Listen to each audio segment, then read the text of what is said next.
Hey everybody, I've returned, and as you can tell by the Sharpie and by the notebook, that we're getting back into some more timeline trouble today, because I've been watching The Flash for years now, and come on, and I have put up with a lot, but what I still don't understand, because the show has not actually made an attempt to explain this, what the hell is a time remnant?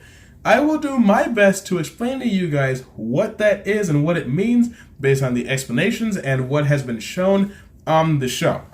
Hopefully I won't have to edit this video.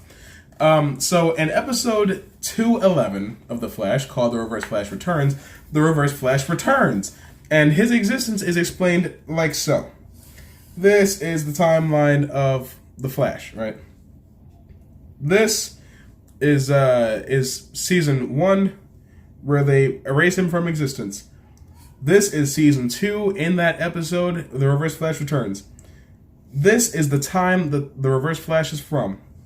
So, since the Reverse Flash has not yet been born, he has not yet come back to the past to create the timeline where he is defeated here.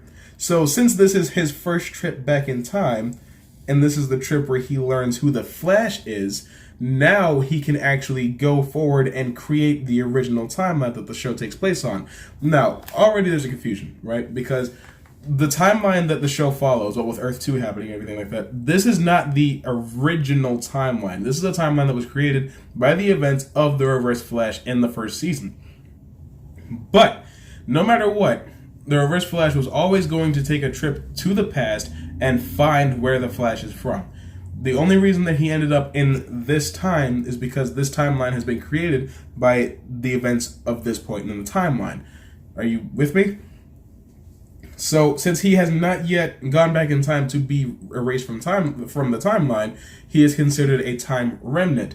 But that's not really what he is, because the timeline that he's from still exists. Now, what does all of this mean? A whole bunch of nothing, really, because a time remnant, in that sense of the term, never comes up again ever. So we have to dig a little deeper to find out what a, goodness gracious, I've written about timelines a lot, but now we have to dig a little deeper to find out what a real time remnant is, because both Zoom, the Flash, and Savitar are examples of time remnants. So what I look at as a time remnant is, you have the timeline that's like this, right?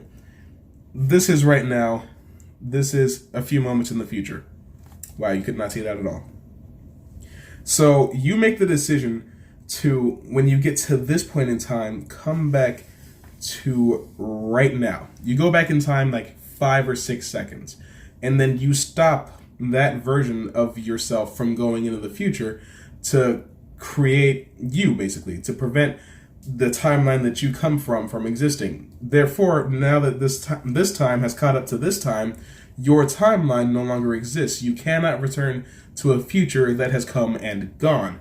You are a remnant of a timeline that no longer exists. You are a time remnant. But the time remnant is the older version. That's the only way that can make any sense. But because the future that the time remnant is from doesn't exist anymore, anything can happen to the host speedster, the creator of that time remnant. He could be killed, he can be whatever, he can be erased from existence. The time remnant will always exist because the future he's from no longer does. We cool? Awesome. Now, that is not the same as when Nora is erased from the timeline at the end of season 5, because the future she's from doesn't exist, not because time caught up to it, but because the events that caused that future to take place no longer took place. Does that make sense? I expect this video to make no sense whatsoever. So, in the case of Zoom creating a time remnant to play as Jay Garrick, he realizes, hey, if I go back in time, like maybe a day or whatever, and find myself, I can be like, hey dude, tomorrow you're gonna have the idea to go back in time. Don't do that. I have an idea. You play the hero. You'll be the Flash. I'll be the bad guy that you can't stop, and we'll trick the city into thinking that we have a hero-villain dynamic. We can give them hope, and I can take that away from them. I imagine that creating many of them takes a lot of time and Speed Force energy, and will make the Speed Force angry.